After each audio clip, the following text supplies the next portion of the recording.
Hello everyone and welcome back to another Backlog Banter video. Today we are here to talk about the Xenoblade Chronicles 3 Direct. But I am not joined by Abram Geener. He's off gallivanting around the country. I think he's on a beach right now. What a loser. But today, instead of him, we have someone so much better. BoTalksMedia is here to talk to me about Xenoblade Chronicles 3. Welcome, finally, to the channel, Bo.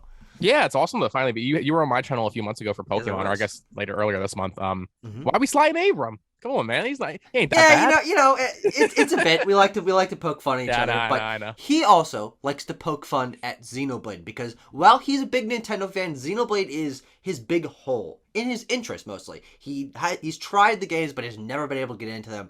Unlike me, who Xenoblade Chronicles 2 was my first game in the series, one of my first big JRPGs, and I was addicted to that game. I love that game through and through, and I've played a little bit of the first one, but I didn't know how excited for 3 I was until today. I'd sort of been avoiding pre-release coverage. I wasn't really paying attention to the trailers because it's weeby nonsense. It's JRPG nonsense Yeah, for the most part for these trailers. But getting a breakdown in this direct really showed me not only how excited I am for this game on a very subjective level, but how quality the game looks in so many aspects.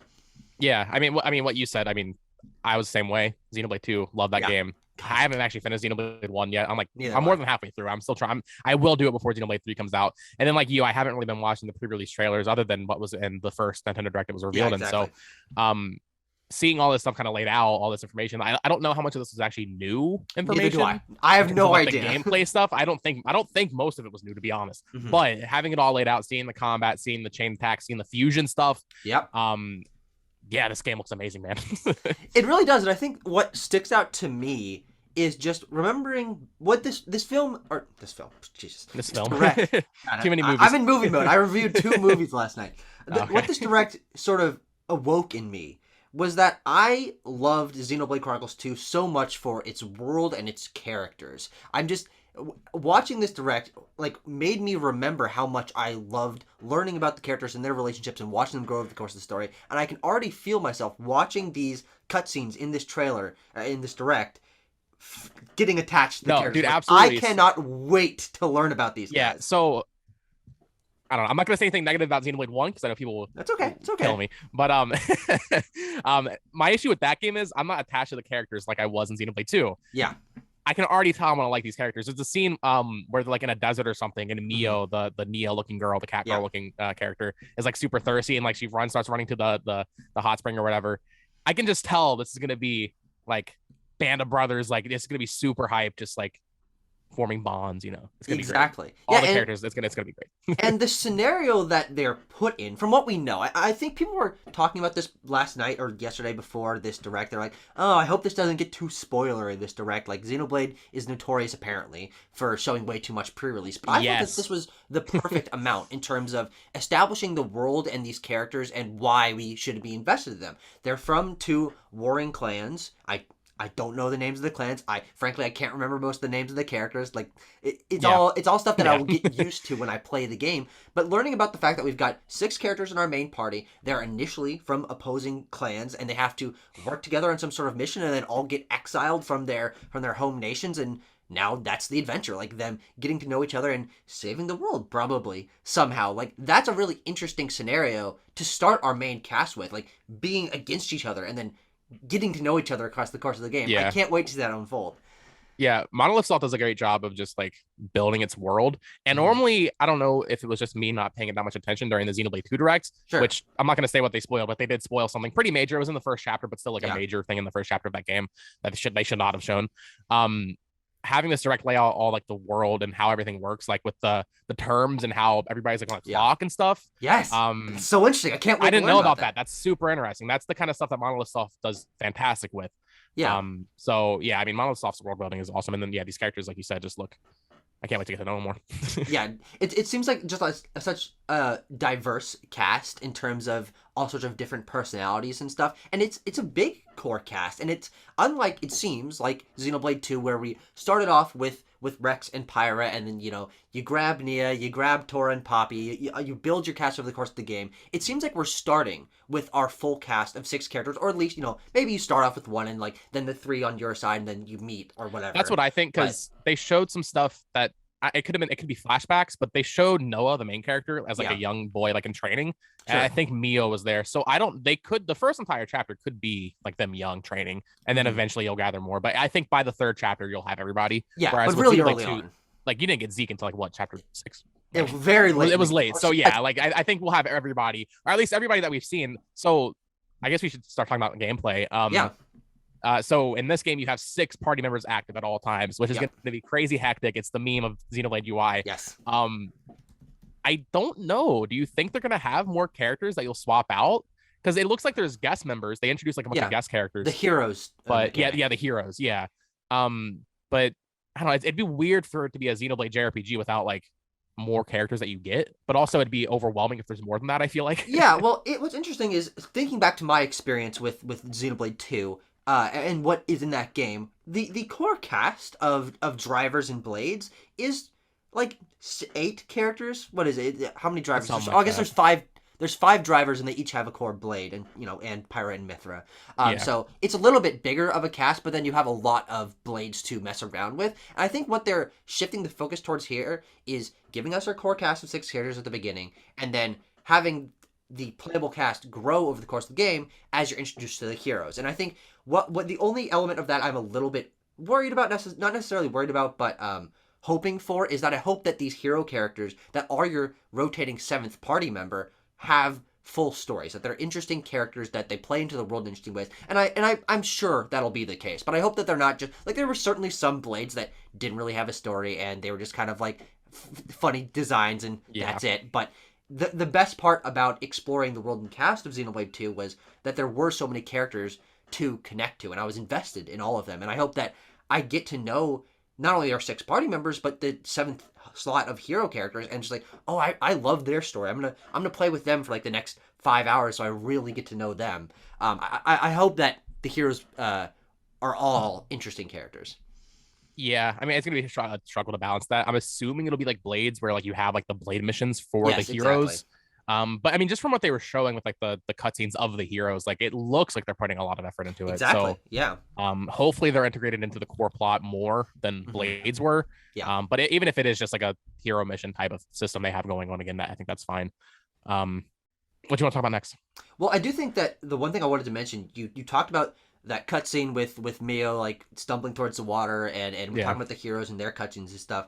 I'm really impressed by the motion capture in this game. It's very fluid and very realistic, and the lip sync, not great. Like the mouths moving isn't perfect, but I think in terms of the characters like moving and emoting, I'm getting a lot of weight and interaction out of the characters from what we've seen of them so far, which is really exciting because Monolith Soft is really the only Nintendo studio that puts this kind of effort into their cutscenes and their characters. There's, a straggling examples of Breath of the Wild and a little bit of Three Houses and stuff like that. Yeah. But this is an 80-hour RPG, and there's tons and tons of cutscenes here and tons of characters that are all, I think, in this trailer, from what we saw here, much better voice acting in this game than the previous games. But the combination of better voice acting and really good motion capture, I think, will make this feel a lot more higher production value.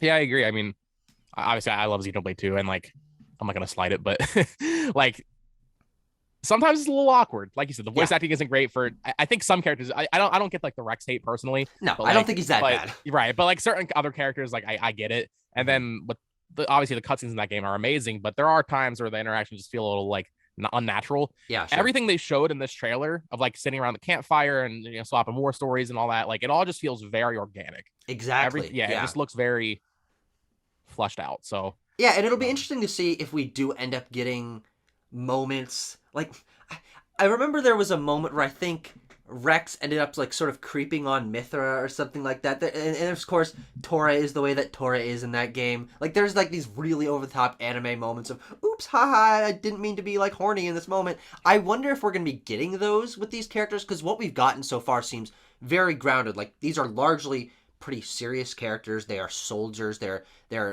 against each other and learning each other's strengths and weaknesses.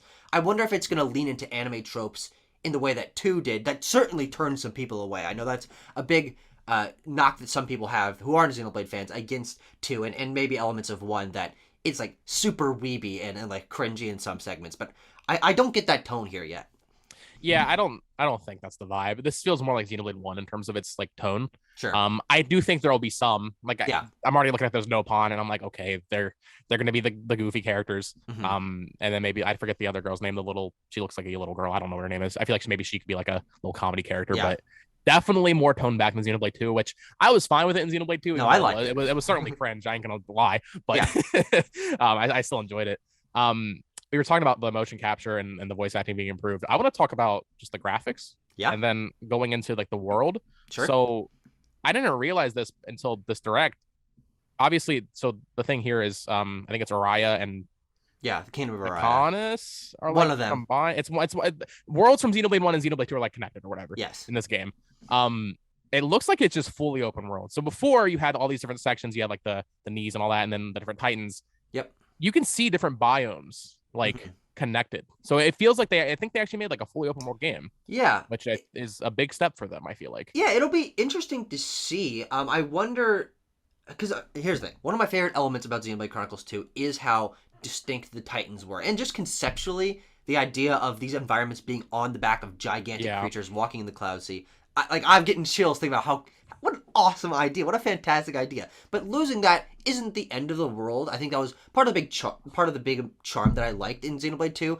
But I wonder if there will be a little less, not variety, because it seems like there's great variety in terms of the biomes here, but maybe less creativity. I wonder, like, having the Argentum Trade Guild on the bottom of a giant like hot air balloon titan, or like that main city on Gormat that's like hanging off the edge of the Titan. Like, I wonder if we're gonna get really interesting locales like that, or if it will feel more grounded and cohesive, which is fine if that's what they're going for. But I wonder where the balance is gonna be. Yeah, I mean, they showed like some shots of Noah just running through like some pretty varied areas. Yeah, can't think of anything off the top of my head, but like, I'm not really worried. Monolith's software design is like really good, but like it will like you said be maybe harder to like differentiate, because with Xenoblade 2, it's like, okay, this is the Titan where they're in the sky. This is the Titan where it's like this poison area, that kind of thing. So I mean, it might be a little bit harder to differentiate, but yeah, so I'm gonna talk about the graphics. Looks pretty similar to Xenoblade 2. It does, but like, I mean, just like once again with the motion cap upgrades, and overall it does look better, and it seemed to be running pretty well. It runs better. Exactly. Yes. I love Xenoblade 2. That game is gorgeous in terms of art direction, but it is low resolution. It tanks frame rate when you're playing in handheld.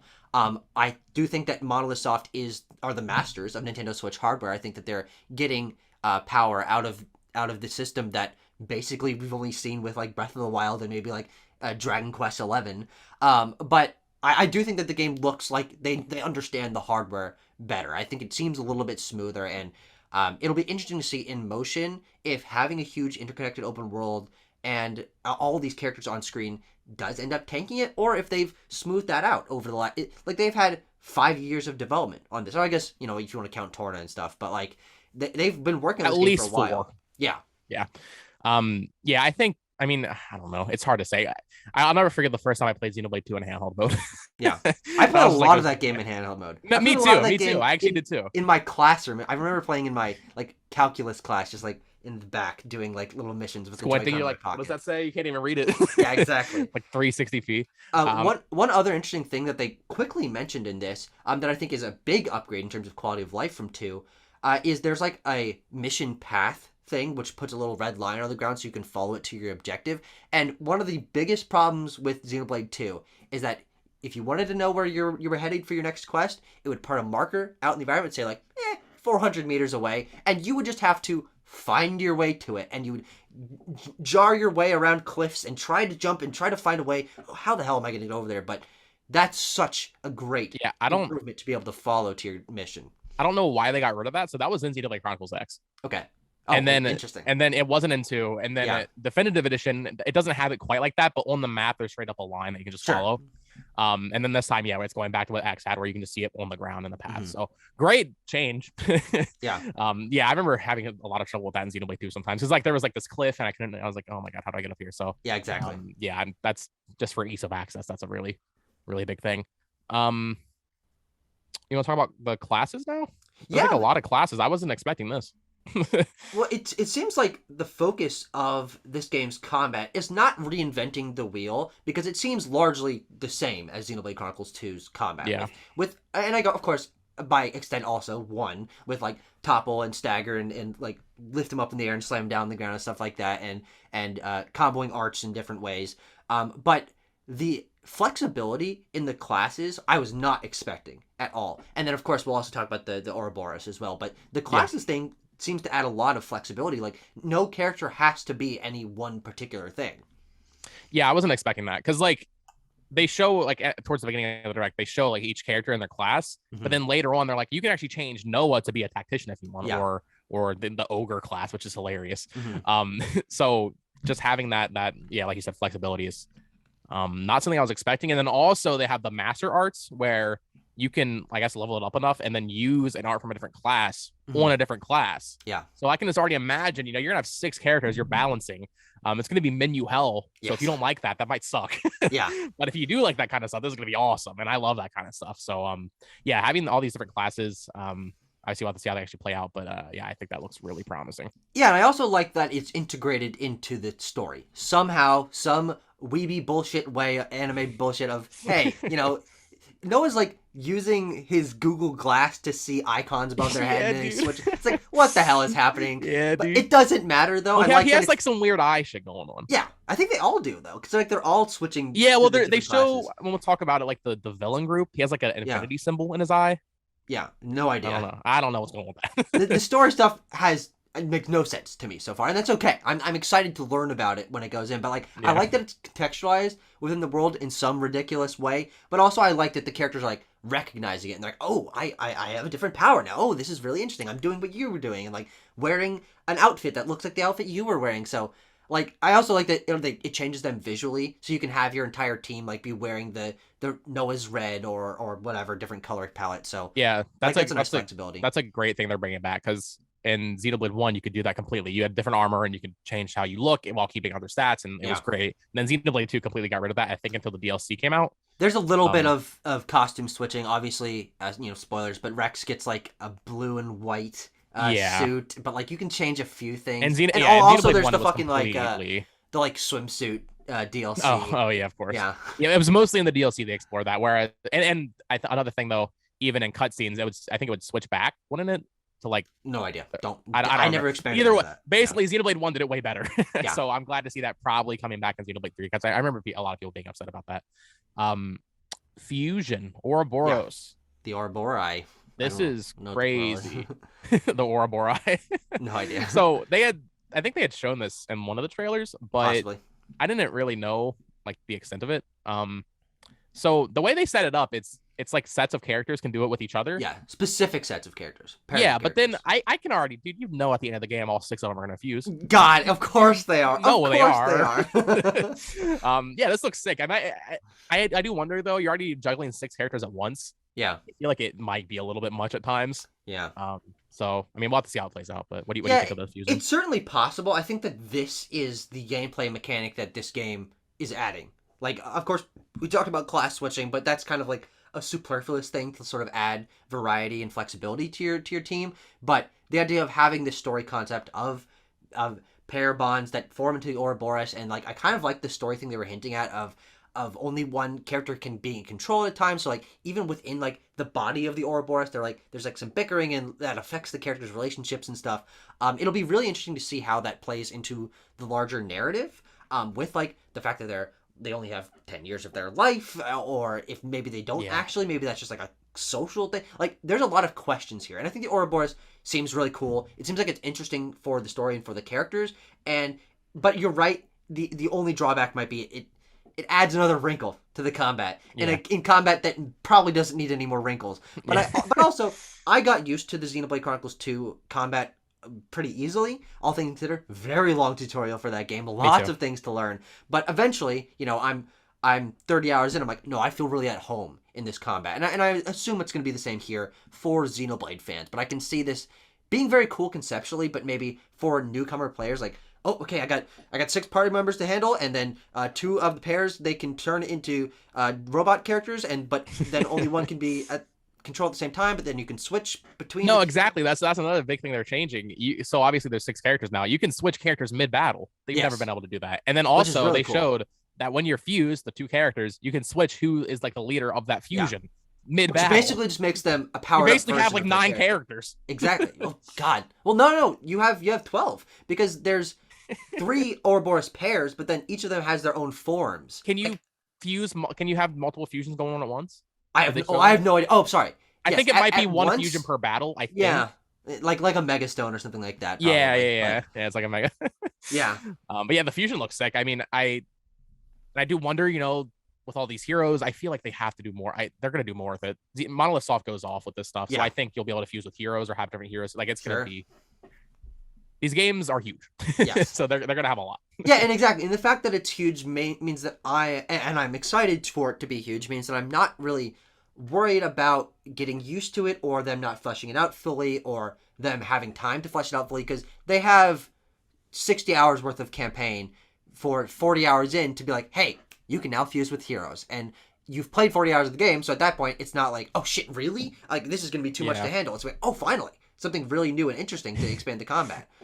Dude, I will never forget. I think it's at the end of chapter 3 of Xenoblade 2 when like a lot of stuff happens. That's when they teach you how to do chain attacks. Yeah.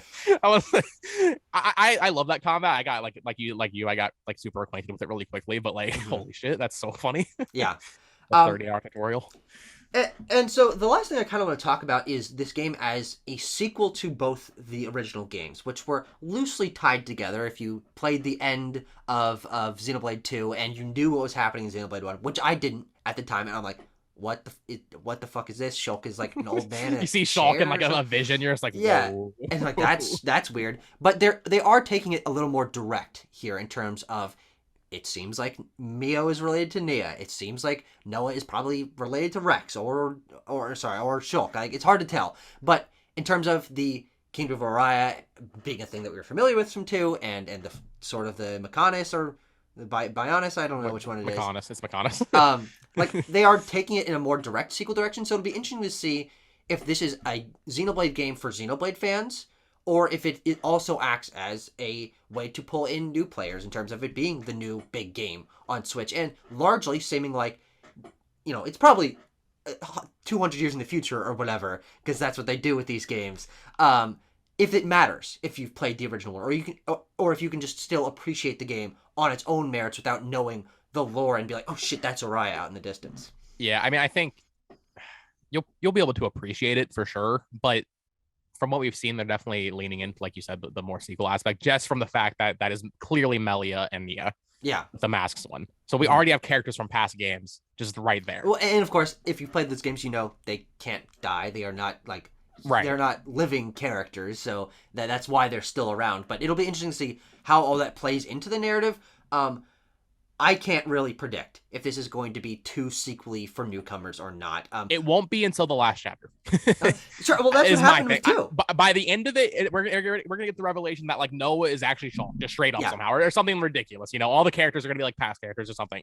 Mm-hmm. In the last chapter, they'll have some mind blowing stuff where like if you didn't play the first game, you probably will miss out on it. But exactly. Well, until then, you're fine. That's what happened with 2. Is for 90% of the game, I thought that they were entirely separate. I thought this was a Final Fantasy game thing where the worlds are separately. There's a few elements that trickle over. But then, okay, timelines, other worlds, shit's coming together, whatever. But that didn't ruin my enjoyment of that game. And I think that from what we're seeing here, I hope that new players will be able to enjoy this just by being really connected to these characters and this world and the conflict between these two forces and doing Ouroboros and stuff. All the new things that are specific to this game seem like they're strong enough and not leaning solely on, hey, Mio is a descendant of Nia somehow or related to Nia somehow. Yeah, they're not riding off of the other games, which is nice, while still kind of playing to that crowd of like, oh, there's Melia. Yep. I just need to finish the Xenoblade one. Yeah. Before we, I mean, obviously the last thing we need to talk about is expansion pass, but is there anything else you wanted to talk about before we get there? No, not necessarily. Okay, expansion pass. I didn't think they were gonna announce it because I was looking at the clock. They said it was a 20-minute direct. Mm-hmm. I'm looking down. It's 7:23. I'm like, why is this still going? Yeah. And then they show the Xenoblade 3 direct like logo, and I'm like, oh, it's over. And then they show the expansion pass, and this is awesome. This is oh yes, dude. So, well, first of all, I guess if you scan an amiibo, you get the Monado. Awesome. Yeah, if you scan the Shulk amiibo, specifically. Yeah, the Shulk. Well, yeah, the Shulk amiibo, and they didn't show it because the Rex or the Pyra and Mithra amiibo aren't out. I'm assuming you'll get that blade also. Yeah. There's no way.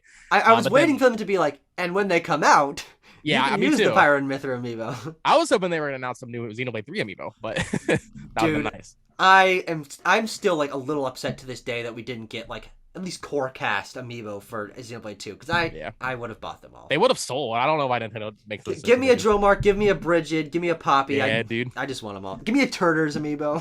The Turters.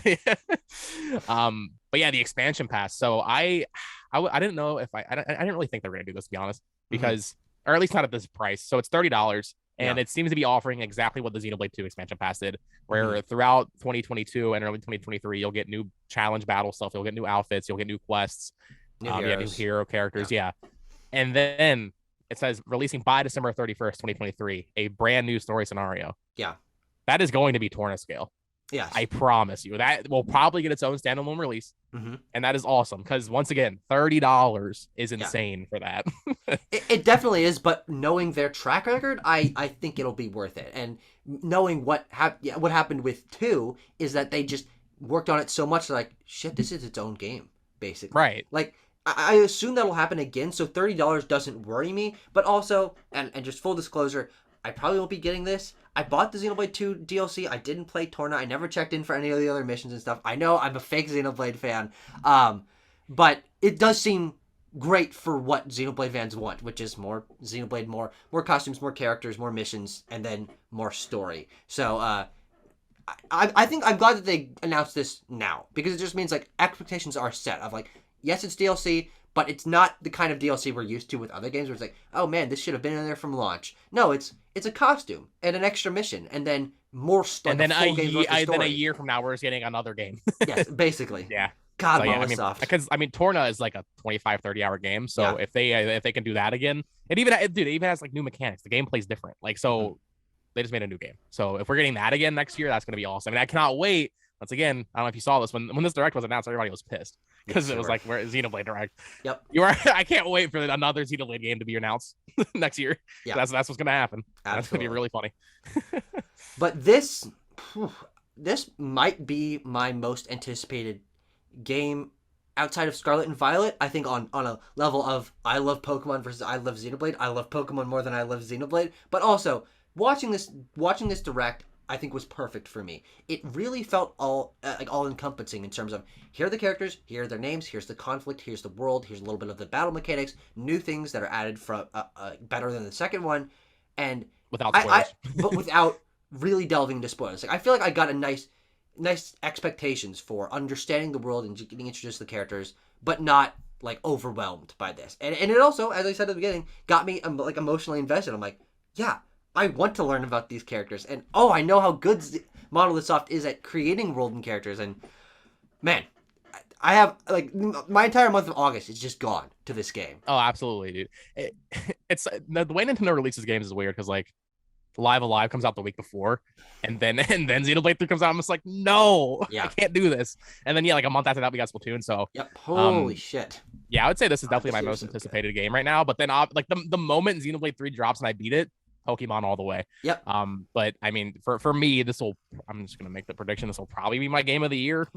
Realistically, Xenoblade 2 is my favorite Switch game. So yeah, that's certainly possible. I mean, and this is a discussion to have for another day of like best year of Switch, like best games on Switch, stuff like that. But 2017 was so great because for me it was like 5 of my favorite games of all time, and this year seems to be replicating it with that. Pokemon, Kirby, Pokemon, Kirby, Splatoon, another Pokemon, Xenoblade. Yeah, exactly.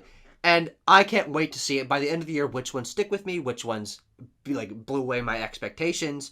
But we're already in for a treat. Seems like this game's going to be great. It seems like exactly what I wanted. And I can't wait to cover this when it comes out. Yeah, for sure. Me too. So. Well, that's enough emotion. That's enough Xenoblade for today. Thank you for watching, everyone. If you're a Xenoblade fan, subscribe to the channel. Subscribe to Bo's channel, BoTalksMedia. Great channel. Great content. Join his Discord. Join my Discord. we're going to be talking about this game a lot, so we will see you guys when this game releases, but also plenty before then.